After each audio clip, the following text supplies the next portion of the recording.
আমরা বড় দল, আমরা বিকালে ম্যানেজ করবে, তাদেরকে আপনারা সকালে দেন, অন্য টাইমে দেন, আমরা বিকালে করবো নাকি?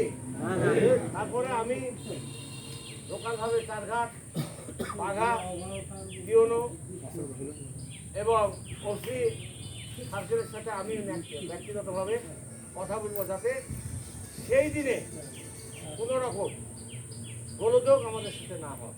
কথা বোঝাতে পারছি? যাতে সাথে আমাদের ঘাড়ে কোনো বদনাম না আসে। তাহলে আমরা কি করবো, বড়কে রেডি করবো, সবাইকে কারো ছবি থাকবে না। এটা আজ 3 বছর আগে তার রহমানের নির্দেশ দিতে মানা করে দিতে, যে নেতা আমি আর তারেক রহমান, খালেদা জিয়া ম্যাডাম, এছাড়া বিএনপির কোনো নেতা নাই। মানে পোস্টার দেওয়ার মতন নেতা নাই, যে পোস্টারে ছবি মারে, যে চান ভাই আগায় চলে ছবি মারা যাবে, ছবি মারা যাবে, ওই মিনু ভাই আগায় চলে ছবি মারা যাবে না। বিএনপি আছে, ওরা আছে, আমরা অতএব এই ছবির রাজনীতি যাতে আর ভবিষ্যতে না, এটা গুরুত্বপূর্ণ বিষয়। কোন নেতা ছবি বহন করা যাবে না সেদিনকে। ওই র্যালিতে 3 জন নেতা ছাড়া ছবি, কারো ছবি থাকবে না। কথা বুঝাতে পারছি তো? মনে রাখবেন, যারা ছবি করবেন, যারা ব্যানার করবেন, একটা মিছিলে তো 50-60টা ব্যানার হবে নাকি? আপনারা করবেন, সেগুলা সুন্দরভাবে করবেন, যাতে আমাদের ব্যানারগুলো হয়। এবং যে ব্যানারটা হবে, সেই ব্যানারের সৌন্দর্য থাকবে, ঘনত্ব থাকবে, লোক ঢাল থাকবে, বাঁচবে।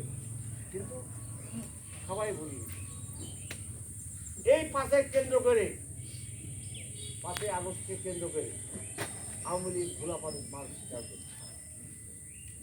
কোনো ওয়ার্ড থেকে আমার এক নেতা বলে দিয়েছে, মাহবুব, কোনো ওয়ার্ড থেকে যদি মিছিল বাড়ায়, বিএনপি করেন কিভাবে? আপনার ওয়ার্ড থেকে যদি আওয়ামী লীগের মিছিল বাড়ায়, আমরা আপনি কি করবো? সঙ্গে সঙ্গে সঙ্গে সঙ্গে তাৎক্ষণিক ওই কারা কারা গেল, তাদের বিরুদ্ধে অ্যাকশন আরম্ভ হয়ে যেতে হবে। কোনো মাফ হবে না। এটাই কেন না হোক, আমার বেটা কেন না হোক, কোন আওয়ামী লীগের জায়গা বাংলাদেশের মাটিতে হবে নতুন করে আর আওয়ামী লীগ সৃষ্টি হবে না। আওয়ামী লীগ আছে, বাড়ি থাক, করতে পারেনি, ওর সাথে গল্প করবে। কিন্তু রাজপথে তোমাদের নামার আর সুযোগ হবে না। তোমার নেত্রী খালে শেখ হাসিনা ভারতে চলে গেছে। আমরা তখনও রাজপথে ছিলাম, 17 বছর আমরা কোনোদিন পালায় যায়নি। আমার নেত্রী খালেদা জিয়াও কিন্তু পালায় যায়নি। আমরা খালেদা জিয়ার নেতা হিসাবে মনে করি এই দেশে অবস্থান করছি। প্রত্যেকে এখানে যারা বিএনপির লোক আছে, এমন কোনো নেতা নাই যে জেল খায়নি, এমন কোনো নেতা নাই যে পুলিশের হয়রানি হয়নি, এমন কোনো নেতা নাই যে তার নামে কেস হয়নি। আমরা সবাই কম বেশি স্বৈরাচার শাসনের অত্যাচারের নির্যাতনের জুলুমে আমরা ছিলাম। অতএব আমাদের ভুল করলে চলবে না।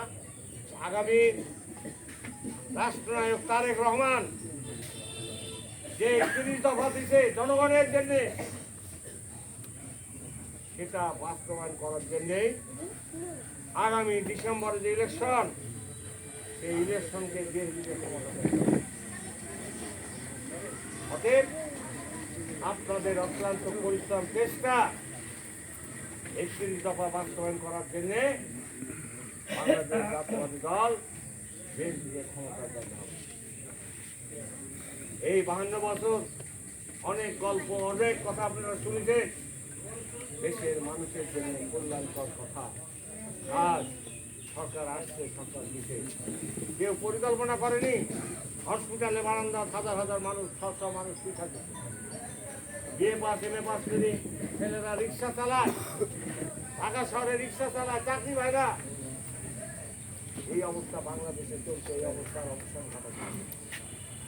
এটার জন্য 31 দফা বাস্তবায়ন করার জন্যে আগামীতে যে বাংলাদেশে যে পরিকল্পনা তারেক রহমান করেছে এই 17 বছর, সেই পরিকল্পনার বাস্তব রূপ দিতে যদি হয়, তাহলে অবশ্যই আমাদেরকে বাংলাদেশ জাতীয়তাবাদী দলকে জিতাতে হবে। এবং বাংলাদেশের মানচিত্র ইতিহাসে একটা অর্থনৈতিক বাংলাদেশ, একটা যারা আজকে বলছে তাদের মুখে চুনকালি দিয়ে আমরা মাথা উঁচু করে দাঁড়াবো। আমরা কারো দাবেদার হয় থাকতে চাই না, না পিন্ডি না দিল্লি। আমরা নিজেরা এগুলো সৃষ্টি করবো, দিল্লি আমরা সৃষ্টি করবো, পিন্ডি আমরা সৃষ্টি করবো। আমারও পুরোটা নির্ভরশীল হবে যদি আমরা একটি দফা কার্য করতে পারি। সেটার দিকে আমাদের মন প্রাণ দিতে হবে। তাহলে আমরা 31 তারিখে আমাদের গণজামায়াতটা ভালো করতে হবে। যেরকম বাঘার রাস্তা খারাপ, 5 তারিখে যেরকম বাঘার রাস্তা খারাপ, তারঘাটের রাস্তার পানি, এইগুলো জায়গা দেখি তারঘাটে যারা নেতৃবৃন্দ আছেন আপনারা কোথায় দেখি শোডাউন করলে ভালো হয়, কিন্তু তারঘাটেই করতে হবে, পোপারেই করতে হবে।